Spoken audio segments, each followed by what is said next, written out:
bagaimana sih cara Indonesia itu mengatasi kelompok-kelompok teror dan ekstrim ini? Sementara kami, ini menurut Menteri Agama Somalia, sementara kami satu negara ini Pak, pahamnya sama Pak, penganut paham Wahabi Salafi, satu negara. Wallahi, ini saya cerita yang benar, kalau saya dianggap ngecap. Negara saya sama-sama Pak mengharamkan ucapan Natal, tidak boleh.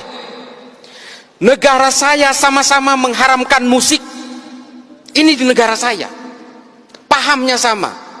Saya mewakili pemerintahan hanya memegang separuh Somalia. Pemberontaknya yang bernama Al-Shabaab juga punya keyakinan yang sama, memegang separuh lagi wilayah negara saya.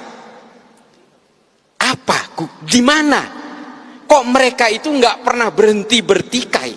Padahal fahamnya sama, manhajnya sama, ijtihadnya sama, alirannya sama, kitab-kitab tafsirnya sama. Irisannya di mana? Mereka saling mengkafirkan satu sama lain. Ini loh efek dari yang namanya paham al-wala wal bara.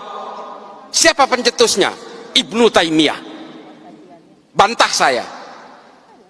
Ibnu Taimiyah hidup pada masa keruntuhan Bani Abbasiyah dari serbuan bangsa Mongol tahun 1258. Dan ketika itu Ibnu Taimiyah hidup pada masa periode peperangan orang Eropa dengan orang Arab Islam untuk memperebutkan Yerusalem.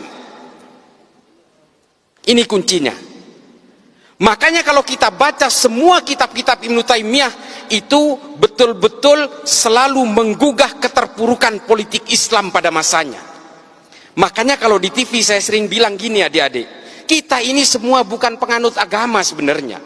Kita ini adalah penganut tafsir-tafsir agama.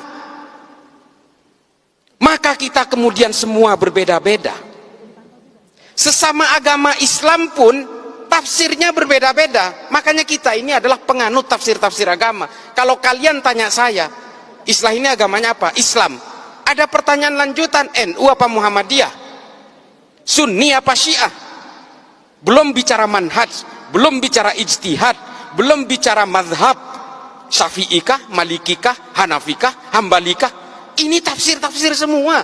Sesama Islam, sesama Syafi'i, sesama NU pun masih aja yang satu pengusung khilafah, yang satu bukan. Ini tafsir lagi. Ini loh. Makanya kemudian kita itu, saya sering sekali saya berbicara di media ini, janganlah kemudian kalian mengklaim kebenaran-kebenaran itu. Karena Allah itu betul-betul menekankan dengan cetak tebal dalam Al-Quran itu, bahwa saya menciptakan manusia ini dalam segala perbedaannya, baik bersuku-suku, berbangsa-bangsa, dengan tafsir-tafsirnya, beragama yang berbeda, dengan konsep li ta'arofu. Perbedaan ini sunnatullah. Adik yang tidak pakai hijab, Islam. Hindu, saya tahu dia Hindu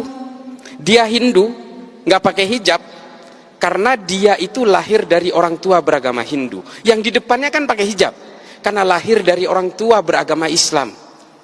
Ini takdir kelahiran dan keimanan itu tidak bisa dipisah begitu saja, Dek. Lalu kalau kalian merasa paling benar, mengklaim paling kebenaran itu ada di pihak saya, kalian akan belajar tentang kebencian dan perbedaan itu, dan kalian melawan sunnatullah.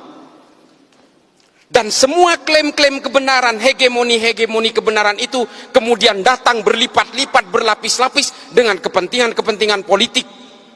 Makanya kemudian ajaran-ajaran Ibnu Taimiyah itu diimplementasikan dalam gerakan-gerakan kemerdekaan Saudi dari cengkraman Kekaisaran Ottoman pada zamannya. Lalu kemudian keterpurukan politik Islam di Mesir dijadikan juga sebagai acuan-acuan oleh Said Qutb dalam Jahiliyatul Qarnil dari Fidilalil Quran dan juga Malim fil Tariq. Dari situ kemudian berkembang, ditulis oleh Muhammad Qutb dengan Jahiliyatul Qarnin Isrin. Ditulis ulang oleh Al-Qaradawi, Ayman Al-Zawahiri, diimplementasikan oleh Osama bin Laden, oleh Abu Bakar Naji dalam Idarat At-Tawahus, kemudian semua bergulung-gulung dengan kebencian-kebencian dan brutalitas. Itulah yang menciptakan teror itu. Lalu ada pertanyaan, Pak, Wahabi Salafi itu kan tidak mengajari kita tentang kekerasan. Iya dek, memang iya. Memang iya, di situ tidak mengajarkan kekerasan, tapi lihat produk akhirnya. Yang ditahan oleh Densus hari ini sama usul fikihnya dengan orang-orang yang diyakini dari Wahabi Salafi itu. Kalau kalian mengharamkan musik, teroris yang dipenjara hari ini juga mengharamkan musik. Nih, kalau kalian mau tahu, yang kalian haramkan pajak dan perbankan dan sebagainya itu, teroris yang ditangkap Densus juga pemahamannya sama. Pemahaman fikihnya sama.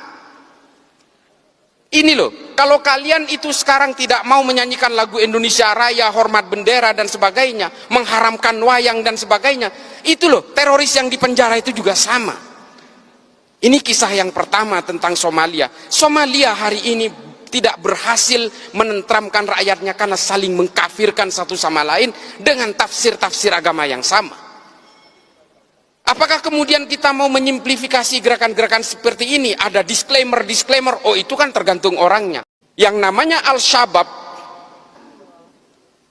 apakah agama ini memang diciptakan untuk saling membenci?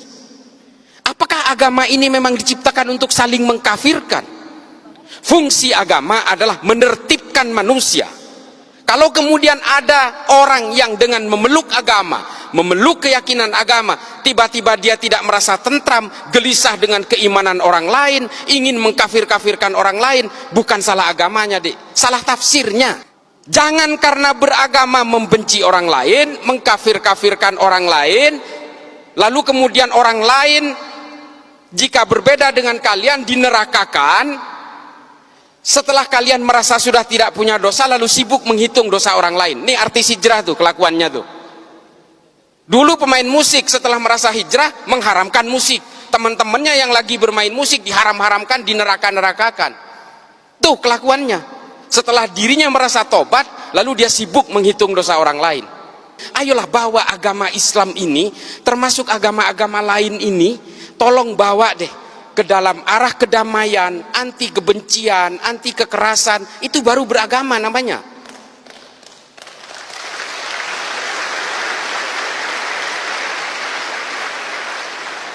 Memang terrorism has no religion.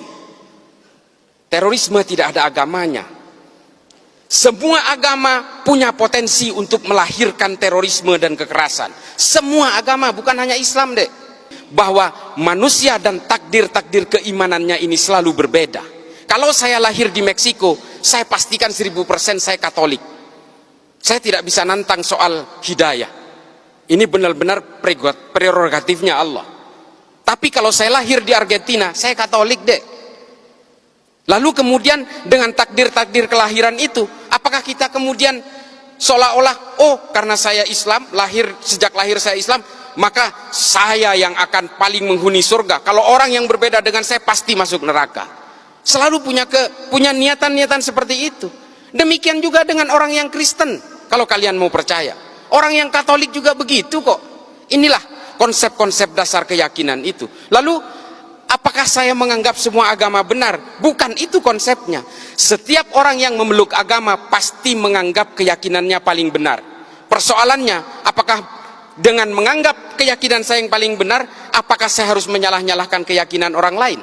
Kan nggak harus. Itu adalah kesalahan besar, offsetnya di situ. Dengan mengatakan istri saya cantik, saya tidak harus mengatakan istri orang lain jelek kok. Ini loh analoginya. Maka kemudian Habib Ali Al-Jufri membuat sebuah buku, judulnya Al-Insaniyah Qabla Tadayyun. Mengenal kemanusiaan lebih dulu sebelum mengenal agama. Karena apa? Kelahiran kita dan konsep-konsep keimanan ini berbanding linier. Kita beragama Islam karena lahir dari negara dengan mayoritas Islam dan dari orang tua beragama Islam. Kalau kita ini lahir di negara-negara dengan beragama Hindu misalnya, di India, kita lahir di Jammu misalnya, bisa jadi kita ini Hindu. Atau lahir di Bali, bisa jadi Hindu. Sementara kita tidak pernah ditawarkan mau lahir dari orang tua beragama apa. Tiba-tiba kita lahir brojol Islam, ikut keimanan orang tua, lalu I'm the man, I'm the holder of universe. Ini loh penyakit-penyakit orang yang kemudian menghegemoni keimanan bahwa dia itu adalah pemegang kebenaran tunggal. Makanya kalau kita ingat tulisannya Thomas Aquinas dalam Summa Theologica, saya paling memegang ini. Meskipun Santo Thomas Aquinas ini adalah seorang Katolik, bukunya itu saya habiskan. Saya itu pembaca buku, Dek. Ya, saya nggak jumawa ya. Saya itu 1000 halaman rata-rata per bulan. Saya baca buku itu. Makanya saya merasa I'm feeling free. Saya merasa merdeka dengan berbagai bacaan yang saya bacain. Saya betul-betul tidak terbolgol oleh keyakinan-keyakinan sepihak. Kata Thomas Aquinas apa? Hominem unius libri. Saya paling takut kalau ada orang baca satu buku lalu dianggap ini adalah kebenaran paling mutlak.